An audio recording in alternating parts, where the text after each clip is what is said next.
Let's quickly do some guided practice. Here we're finding the absolute max and absolute minimum values of a function on the given interval.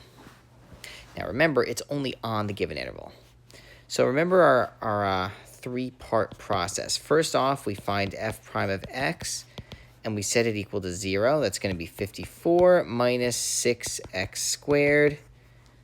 And if you notice, we can factor out a 6 from all that and get 6 times 9 minus x squared. That equals 0.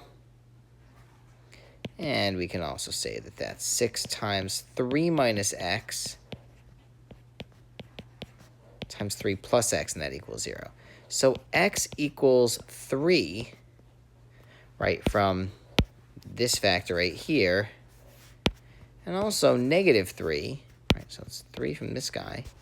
And also negative 3 from this interval.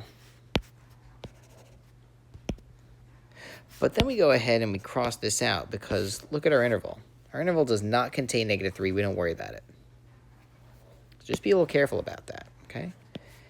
And actually, while we're at it, let's just point out that f of 3 is going to equal 5 plus 54 times 3 minus 2 times 3 cubed. And that equals 5 plus, oh boy, was that 162? Minus 54? So 167, I think I'm getting 113. Okay. Number 2, we find f of 0, which is going to be 5. F of 4, which is going to be, that's going to be a big number.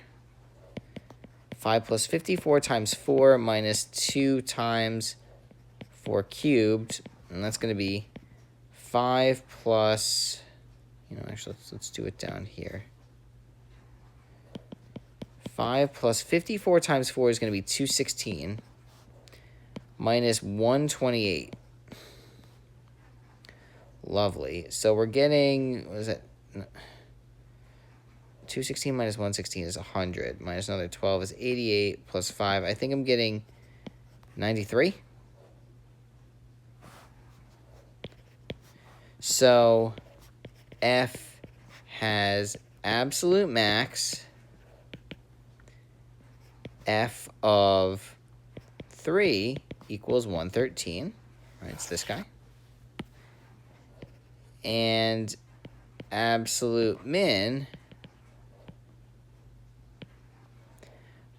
f of 0 equals 5.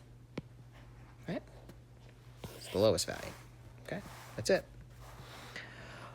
All right, next up, we have f of x equals x plus 1 over x. Now, it's worth noting that 1 over x does not exist at x equals 0. However, we don't need to worry about that because of our interval. It does not contain 0, okay? So we take the derivative, f prime of x equals 1 minus 1 over x squared, right? Remember that 1 over x is the same as x to the negative 1. Take its derivative, right? We set this equal to 0. Now, maybe you could eyeball this. Maybe you could say, oh, x equals 1.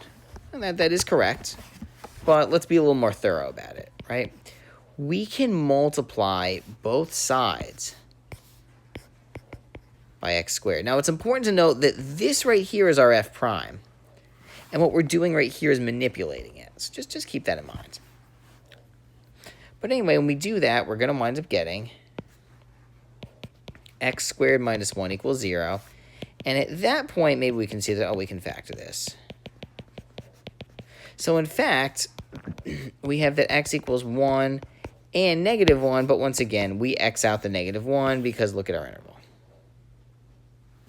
Okay?